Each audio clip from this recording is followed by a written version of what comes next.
Hi, this is Paul Softman for AMFM Magazine. We are here at the Alamo Draft House in Austin, Texas for Fantastic Fest. It's the greatest festival of the year. We're going to have so much fun. And right now, we're going to check out the stars and the director behind Primate. This movie's so much fun, but there's no poster, there's no trailer. Yeah. What in the world are we getting into? Um, it's a very, very tense, very extreme horror movie about a group of friends who have to deal with a family nightmare, shall we say, which is obviously, with the title in mind. But it's really, definitely the most extreme thing I've ever made. Are we going to be scared? Because, given your previous work, I know you know how to do it. Yeah, it's definitely it's a movie uh, that doesn't hold back in that. It's a very straight, very sort of gory, extreme horror movie. It's a movie to scream at. Was this one fun to make, or was it pretty tough?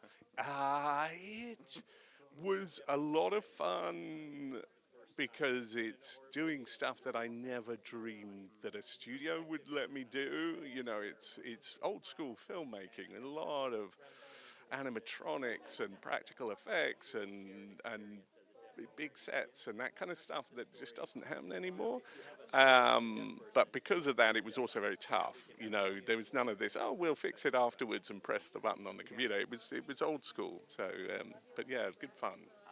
Well, I know there are a lot of balls to juggle, balls up in the air. There's a lot of juggling going on with this. What do you keep in mind that kind of keeps you on the right path always when dealing with a production this big?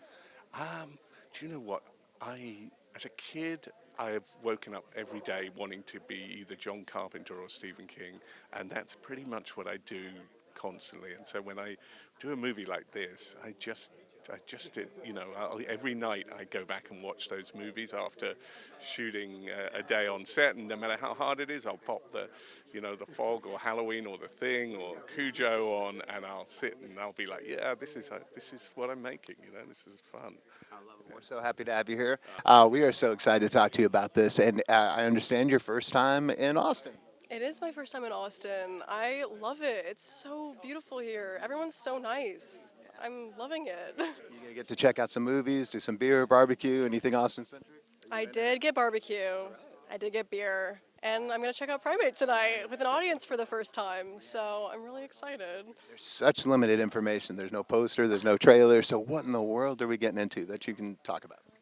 Good question. I will say that Primate is definitely a survival thriller. It's a horror film, of course, but really it's about a group of friends who go on vacation, and their vacation does not turn out to be what they expected.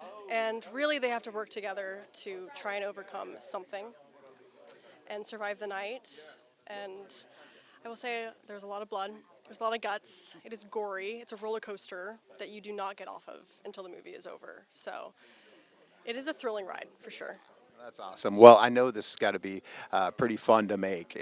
Was there a day on set where you're just looking around going, oh, wow, I get paid for this? Every day. I mean, honestly, I feel like I had no idea going into it because this is my first horror film. I really underestimated actually how fun it would be because I think that you read it and you're like, oh, this is going to be really intense. But Johannes and Walter, John, our producers, director, they led such a fun set. And the cast was so fun that every day, honestly, was just so joyous, which I feel like is a really great balance to what we were filming, that we were all just honestly having so much fun in between takes. So every day. I will say I was filming my birthday over filming, and it was hilarious. The producers made T-shirts for everyone that say "Bad Lucy," which, if you watch the movie, you'll know what that means. And so I walked on the set, and it was like the Truman Show. Everyone was wearing these Bad Lucy shirts, and it was so fun. That's awesome. Well, I know a lot of people look up to what you do, and you just make it look easy. That's your job. But what kind of advice do you give to those that want to follow in your footsteps? Oh my gosh, well, that's very generous. I would say that, honestly, you just have to love it more than anything. It's a really, really crazy path to go down. So I feel like at the end of the day, what always motivates me is my absolute love for cinema, my absolute love for acting. So if you love it, you can do it. Honestly, if I'm working on a project, it's always about the character. I feel like that always grounds me because you can walk onto a set and it can be massive and overwhelming, but at the end of the day, I feel like I knew Lucy so well, who I play in Primate, and so it just eased the nerves. And I feel like that is the best thing is if you know the character, if you really ground yourself in that, it will always overcome everything at the end of the day, no matter what is in your obstacle, especially when you're filming a horror movie, because there's a lot of obstacles. So it's really about knowing your character. We are so honored to have you here with us. It was great to meet you at Critics' Choice. But now we get you here for Fantastic Fest. Oh, yes, I recognized your Yeah. face. Okay, that's where we met. Yeah. I did recognize Yes. And we're excited about this film, except there's no trailer, there's no poster. We don't know what we're getting into. What are we getting into here? you. I can't give you any spoilers about exactly what happens, but really, a father who really cares for his family, he's a busy guy, and something goes wrong where he has to protect his family. And really, one of the father's responsibilities is to protect his daughter. So all of a sudden, I really need to be there for my daughters. Yeah, well, you're a very inspirational person, and I think that a lot of people look up to you. And what kind of advice would you give to someone that wants to follow in your footsteps and do what you do so well? Well, with everything you do as an actor, it's really important to be on time, be prepared, and really know your lines, even before you get to work. And the more you work and the more successful you are, the people you work with will love you and they'll want to keep working with you again and again. They'll start to care about you. You'll have real relationships with people, and that means you're doing well. And so that's the advice I would give to an actor is just be persistent and keep going. Oh, that's wonderful. Now the set seemed very, very hectic, and there's a lot of moving parts. What did you keep in mind that kind of kept you on the right path and focused always?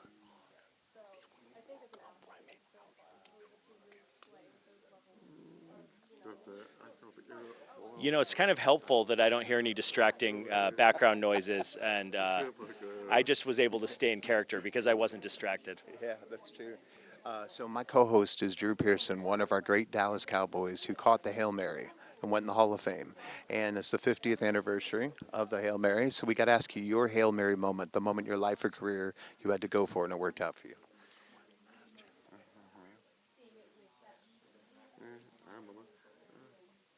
Right before I got the role of Frank Rossi for Coda, it was my last straw. It was really my last chance. I was really on my last leg, and I thought about giving up acting completely. And then I was cast for Coda, ended up winning an Oscar, and really I sacrificed so much as a theater actor for so many years. And it was like, when you're playing Russian roulette with a gun and you're hoping the bullet isn't in that chamber, it was really that feeling right before I was cast for Coda. So that was my last straw. That's beautiful. What was your favorite moment on the set that you think you'll always take with you?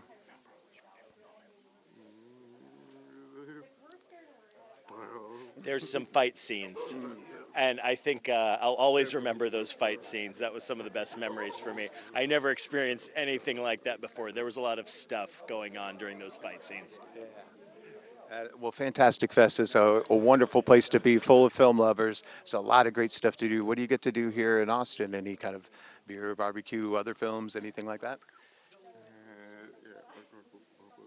I'm planning to eat some barbecue. I have several deaf friends who live here in Austin. It has a very large deaf community.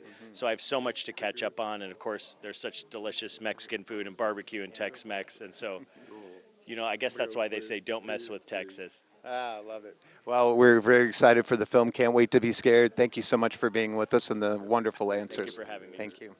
Thank you so much. Thank you so much.